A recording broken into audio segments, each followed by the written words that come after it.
വാർഷിക പദ്ധതി 1990-92.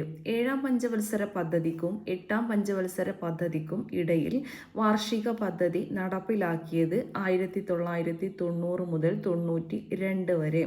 നരസിംഹറാവു ഗവൺമെൻറ് പുത്തൻ സാമ്പത്തിക പരിഷ്കാരം നടപ്പിലാക്കിയത് ഈ കാലയളവിലാണ്.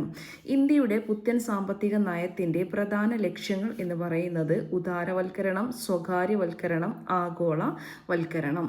ഇന്ത്യയിലെ പുത്തൻ സാമ്പത്തിക നയത്തിൻ്റെ പിതാവ് PV നരസിംഹറാവു. മൻമോഹൻ സിംഗ് ആയിരുന്നു ഈ സമയത്തെ ധനമന്ത്രി എന്ന് പറയുന്നത്.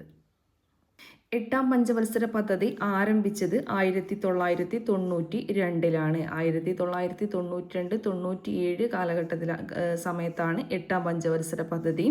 എട്ടാം പഞ്ചവത്സര പദ്ധതി സമയത്തെ ഇന്ത്യൻ പ്രധാനമന്ത്രി PV നരസിംഹറാവു.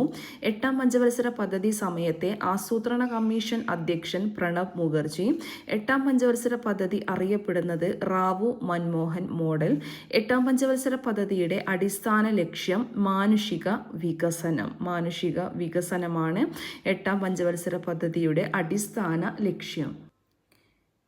1993 ഏപ്രിൽ 24 പഞ്ചായത്തി രാജ് നിയമം നിലവിൽ വന്നു. 1993 ഒക്ടോബർ 12 ദേശീയ മനുഷ്യാവകാശ കമ്മീഷൻ നിയമം നിലവിൽ വന്നു.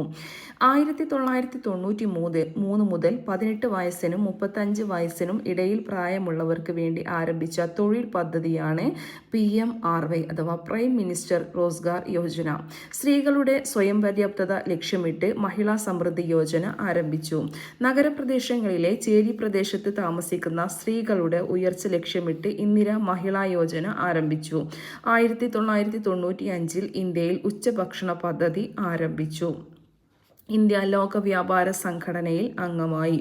ഇന്ത്യയിൽ ലയൺ ക്യാപിറ്റൽ സീരീസ് നോട്ടുകൾക്ക് പകരം ഗാന്ധിയൻ സീരീസ് നോട്ടുകൾ നിലവിൽ വന്നത് 1996, അതായത് എട്ടാം പഞ്ചവത്സര പദ്ധതി സമയത്തുള്ള കാര്യങ്ങളാണ് പറയുന്നത്. 1996 ഓഗസ്റ്റ് 17 കേരളത്തിൽ ജനകീയ ആസൂത്രണം നിലവിൽ വന്നു.